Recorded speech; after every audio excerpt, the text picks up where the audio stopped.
High, কেমন আছো সবাই? মনামির মিনি ব্লগে সবাইকে স্বাগত জানাই। তো চলো আজকে তোমাদের সাথে শেয়ার করব যে স্মিটেনের যে ট্রায়াল প্রোডাক্টগুলো হয়, আমি অনেকবারই ট্রাই করেছি, ওগুলো খুবই ভালো। তো এবারেও একটা ট্রায়াল প্রোডাক্ট নিয়েছিলাম, তো সেখানে কী নিয়েছিলাম আর সেগুলো কেমন এসছে তোমাদের সাথে শেয়ার করো। তো দেখো, ফার্স্টে আমি ওপেন করছি যে কী রয়েছে এর মধ্যে। সিটাফিল একটা ক্লিনজার রয়েছে, একটা নিভিয়া সফট ক্রিম নিয়েছিলাম, একটা ক্যাফেনের কফি স্ক্রাব নিয়েছিলাম, একটা অ্যালোভেরা জেল নিয়েছিলাম, একটা ছোট্ট নোটবুক নিয়েছিলাম টুকটাক কিছু লিখে রাখার জন্য।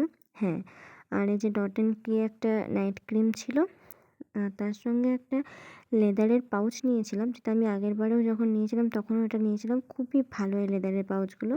আর সঙ্গে এটা ফ্রি দিয়েছিল, একদম টোটালি ফ্রি। সেটাফিলের একটা ময়শ্চারাইজার দিয়েছিল, ক্রিম। তো thank you for watching my video.